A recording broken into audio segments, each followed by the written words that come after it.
नमस्कार श्रोताओं, प्रस्तुत है क्षेत्रीय समाचार एकांश का कोविड-19 पर विशेष कार्यक्रम।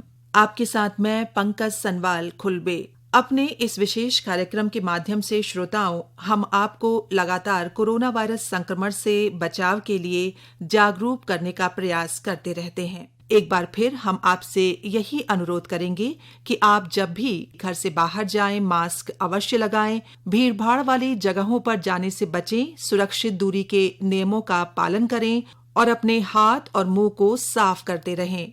आइए सुनते हैं ये संदेश। नमस्कार, मैं डॉक्टर प्रीतम भरतवान बोल रहा हूँ और आप सब लोगों से निवेदन है कि आप इस कोविड-19 अभी पूर्ण तरह से खत्म नहीं हुआ है और ये प्रकोप अभी इसका जारी है, लेकिन हम लोगों को सावधान रहना है और 2 गज की दूरी, मास्क है बहुत जरूरी, उसका पालन करना है। अनावश्यक रूप से हम घरों से बाहर नहीं निकले और डॉक्टरी गाइडलाइन है उसका पूरा ख्याल रखेंगे। आपसे निवेदन करना चाहता हूँ। श्रोताओं, प्रधानमंत्री नरेंद्र मोदी ने कहा है कि देश की डिजिटल क्षमता अपार है। उन्होंने कहा कि कोविड महामारी के दौरान मोबाइल प्रौद्योगिकी के माध्यम से समाज के गरीब और कमजोर वर्गों को मदद प्रदान की गई है।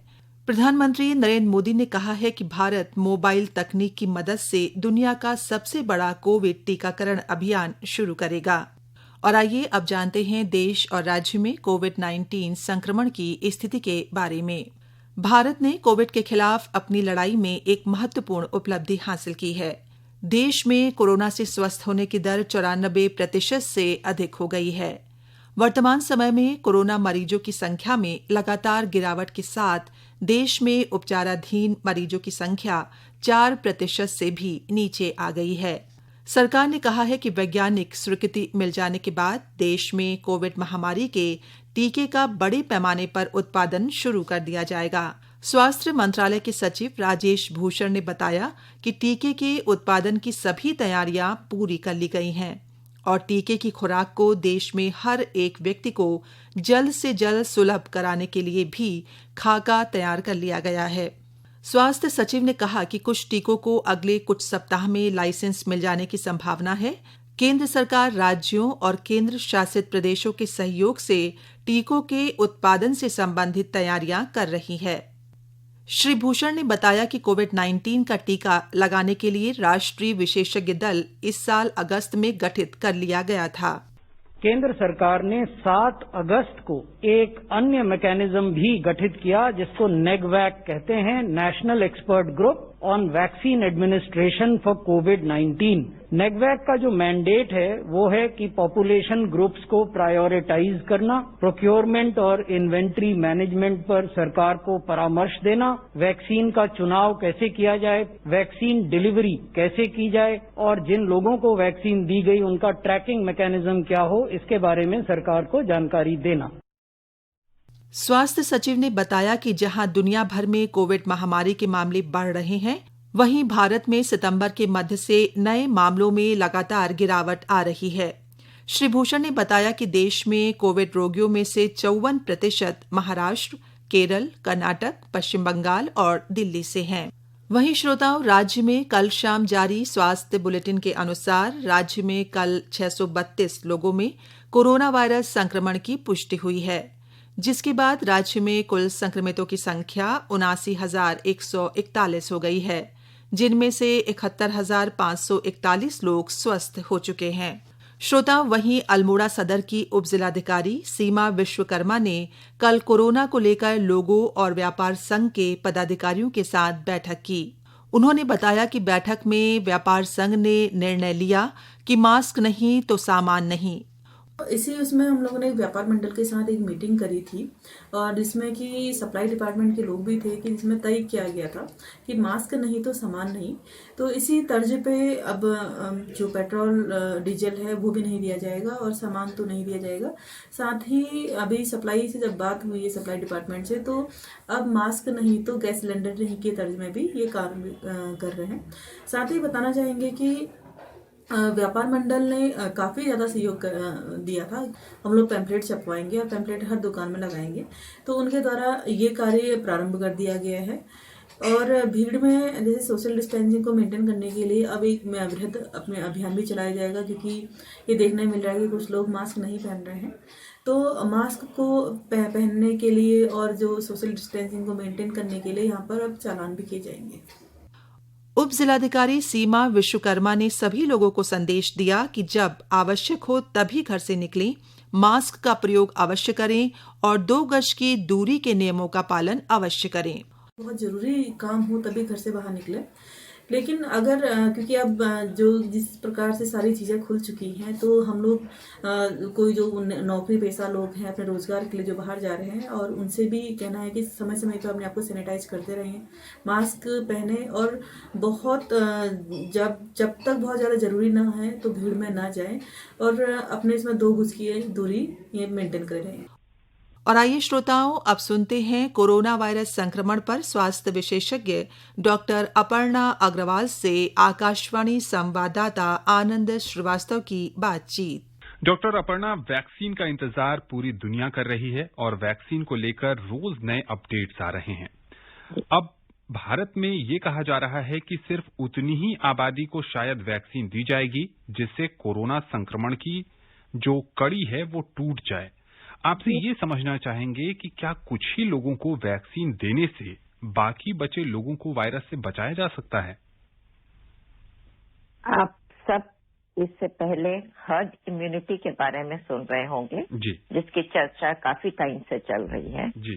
हर्ड इम्यूनिटी मतलब कि जब एक कौम में पर्टिकुलर नंबर ऑफ लोग उससे संक्रमित हो चुके हैं जी, तो उनमें इम्यूनिटी आ जाती है जी। तो इम्यूनिटी जब उनमें होती है तो एक जो संक्रमित इंसान है उससे फैलने लगता है।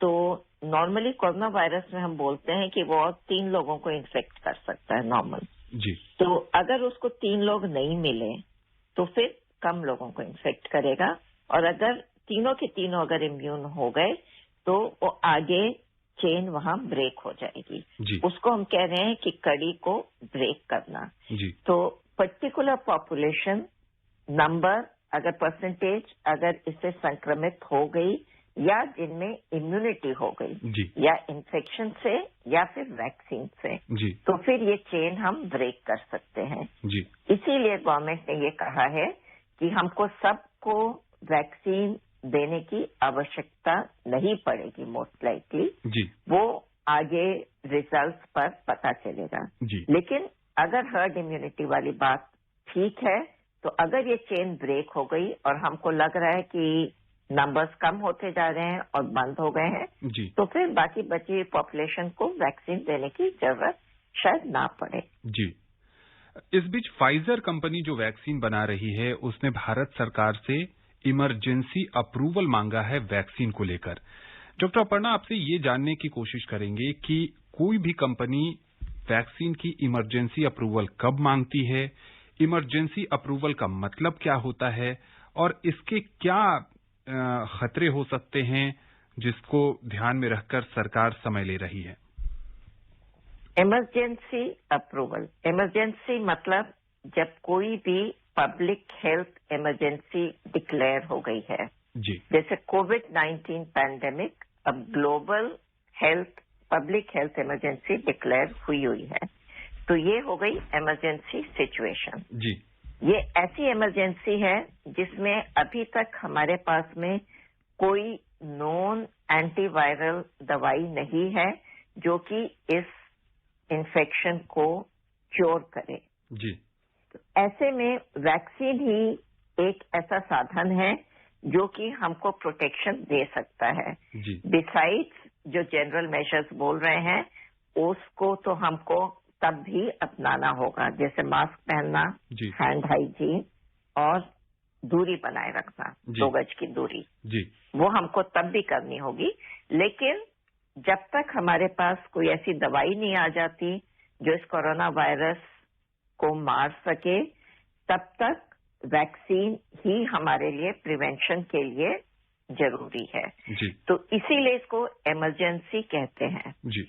इमरजेंसी तो पब्लिक हेल्थ डिक्लेयर्ड इमरजेंसी जी। और इमरजेंसी अप्रूवल क्या है जी। अप्रूवल हर कोई नई वैक्सीन, नई दवाई, नया टेस्ट या कोई नई मशीन जो हम यूज कर रहे हो, उसको रेगुलेटरी बॉडीज हर कंट्री में होती हैं, उससे अप्रूवल जरूरी होता है before it is used in public. जी। आम जनता पर यूज करने से पहले उसकी अप्रूवल रेगुलेटरी बॉडी से जरूरी होती है। जी। इसको हम बोलते हैं इमरजेंसी अप्रूवल। जी। नाउ इसको इमरजेंसी अप्रूवल क्यों बोल रहे हैं? जी। नॉर्मली कोई भी वैक्सीन, आप सबने सुना होगा, पढ़ा होगा कि 10 से 15 साल लगते हैं कोई भी वैक्सीन बनाने में। बिल्कुल। क्योंकि वैक्सीन को हर स्टेज से गुजरना पड़ता है। जो पहले एनिमल में स्टडीज होती हैं, अलग अलग स्टेजेस, उसके बाद ह्यूमंस में अलग अलग स्टेजेस होती हैं। ह्यूमंस में हम लोग उसको ह्यूमन ट्रायल्स बोलते हैं, जो 3 स्टेजेस में होती है, 1, 2 and 3। और ये रेगुलेटरी बॉडीज की अप्रूवल हर स्टेज के लिए जरूरी है। जी। और अप्रूवल तभी मिलती है जब हर स्टेज में ये साबित होए कि एक, सबसे पहली बात कि वैक्सीन सेफ है, जी। और सेकंड जरूरी बात ये इफेक्टिव है। जी। तो ये दोनों चीजें जरूरी हैं फॉर अस टू से कि भाई ये वैक्सीन यूज करना है या इसको नेक्स्ट स्टेज में लागू करना है। बिल्कुल ठीक। और जो हम सेफ्टी बोलते हैं, उसकी एक तो इमीडिएट सेफ्टी होती है, एक लॉन्ग टर्म सेफ्टी होती है। तो इसलिए इसको टाइम लगता है। एक तो इफेक्ट्स हम लंबे टाइम के लिए देखते हैं कि उसका कोई एडवर्स इफेक्ट ना होए, और सेकेंड जो इनके रिजल्ट्स होते हैं वो भी कई रेगुलेटरी बॉडीज उसको देखती हैं। एथिक्स कमिटी बॉडीज देखती हैं, ड्रग कंट्रोलर्स देखते हैं, और फिर रेगुलेटरी अप्रूवल के लिए आता है, वो भी अलग अलग स्टेजेस पर। जी। तो नॉर्मली इसमें काफी टाइम लग जाता है हर स्टेज में। जी। इसलिए कहते हैं नॉर्मल वैक्सीन 10 से 15 साल में बनता है, जो पब्लिक यूज के लिए अप्रूव होता है। बिल्कुल। इससे पहले एक मम्प्स वैक्सीन था जो इंडिया में, जिसको 4.5 साल में अप्रूवल मिली थी। जी। वो कहते हैं फास्टेस्ट वैक्सीन अप्रूवल थी। डेवलप होने के बाद 4.5 साल बाद उसको भी फास्ट बोला जा रहा था। जी। कोरोना वायरस जैसे है, अभी इसको साल भर भी नहीं हुआ है, जबकि ये इन्फेक्शन डायग्नोज होकर के पब्लिक में आया था। जी। और वायरस का जीनोम सीक्वेंसिंग जनवरी में हुई थी। जी। 10 महीने में, 10-11 महीने के बीच में इसमें कुछ कंट्रीज ने इमरजेंसी यूज अप्रूवल दे दी है। जी। इमरजेंसी क्योंकि पब्लिक हेल्थ इमरजेंसी डिक्लेयर हो गई है, और प्लस हर स्टेज इसकी जल्दी जल्दी हो गई है। बिल्कुल ठीक। एनिमल्स में स्टडीज की हैं, जो शॉर्ट टर्म इफेक्ट स्टडी किए हैं, और ह्यूमंस में भी स्टेज 2-3 कंबाइन कर दिए हैं, प्लस नंबर ऑफ पर्सन जो ट्रायल्स में लेते हैं वो थोड़े कम कर दिए हैं, क्योंकि लार्ज स्केल ट्रायल्स इतनी जल्दी जल्दी नहीं कर सकते हैं। बिल्कुल सही। और ये अप्रूवल देना by regulatory bodies without going through the full process of multiple screenings her stage में, इसीलिए इसको इमरजेंसी यूज अप्रूवल बोलते हैं। बिल्कुल सही। जब भी ये इमरजेंसी यूज अप्रूवल है, इसका मतलब ये इंटरिम अप्रूवल है और फाइनल अप्रूवल नहीं है। जी। तो गवर्नमेंट जब ये देती है, इसका मतलब पब्लिक ये मानकर चले कि अभी गवर्नमेंट ये पूरी तरह से नहीं कह सकती कि वैक्सीन पूरी तरह से इफेक्टिव है और एकदम सेफ है। जी। क्योंकि लॉन्ग टर्म स्टडीज अभी नहीं हुई हैं, सब रिजल्ट पीयर रिव्यूड नहीं हुए हैं, लेकिन जो इनिशियल डेटा है on smaller number of patients या वॉलंटियर्स, उनमें ये इफेक्टिव पाया गया है और सेफ पाया गया है। बिल्कुल सही। बहुत ही विस्तार और इसीलिए इसको इमरजेंसी यूज अप्रूवल बोलते हैं। बहुत ही विस्तार और अच्छे से आपने हमारे श्रोताओं को ये बताया कि इमरजेंसी अप्रूवल क्या है और क्यों इसकी जरूरत कोरोना काल में आन पड़ी है। डॉक्टर अपर्णा, आकाशवाणी के इस कार्यक्रम से जुड़ने के लिए और विशेषज्ञ राय साझा करने के लिए आपका बहुत बहुत शुक्रिया। धन्यवाद। इसी के साथ श्रोताओं, हमारा आज का कार्यक्रम यहीं पर समाप्त होता है। नमस्कार।